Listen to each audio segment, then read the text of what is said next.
Looks like we have a great week of weather for anyone visiting our area. Certainly so, Brad, right? Yeah, Chamber of Commerce weather today for sure, guys. We've got a beautiful view from our Mr. Sparky camera network out at the Speedway. Look at that sky. Nice blue sky with those fair weather cumulus clouds up there. Very wispy, just looks great looking off to the east. We did have a pretty high fire danger today.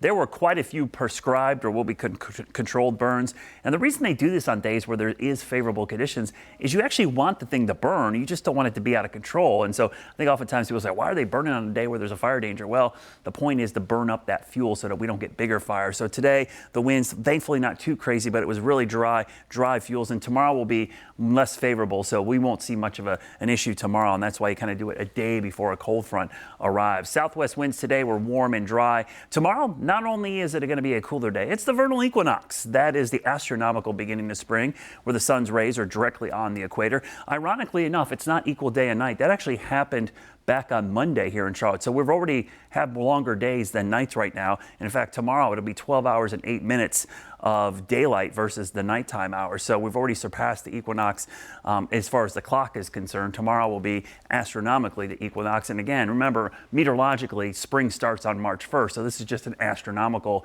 start to the season, not really meteorological. Tonight, temperatures down into the 50s. Tomorrow, maybe 70 ahead of that front.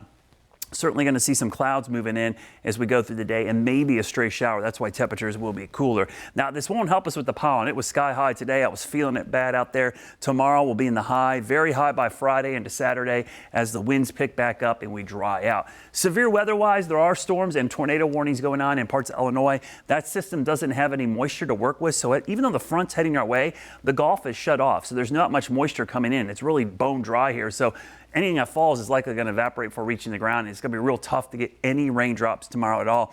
Something I'm watching, though, there is quite a bit of dust with this. There was a big dust storm yesterday in the southern and central plains, and that dust is traveling with the cold front. So don't be surprised if it looks kind of hazy tomorrow. And if we do get rain, we might get some kind of dust on some of your vehicles. So something to keep an eye on tomorrow as that moves in. We'll see the front arriving tomorrow. And again, it will be carrying some of that dust from the middle of the country. You'll see clouds, but maybe a sprinkle in the middle of the day. Sun comes back out, so temperature is still pretty mild. Snow, yes, in the mountains Thursday night into Friday. End of the ski season coming up this weekend. And boy, they are going to get a nice little treat for the end of the season. It has been an incredible ski season in the North Carolina mountains. One more blast of winter up there above 3,500 feet. Rain chances next 7 days. They're pretty sparse. In fact, we actually could use a widespread rain. And when we look at the Guy Roofing 7-day forecast, there just isn't a lot of rain. This is the time of year we're supposed to be getting the rain. March, April, May. Spring rains are what you need to get the growing season going, because by the time you get to the summer months, you just don't see cold fronts or low pressure systems. You just have scattered storms, which are unreliable. Look how dry it is next week as temperatures remain pretty seasonably normal in the mid to upper 60s. Yeah, super dry. All right, Brad, thanks for the heads up on that.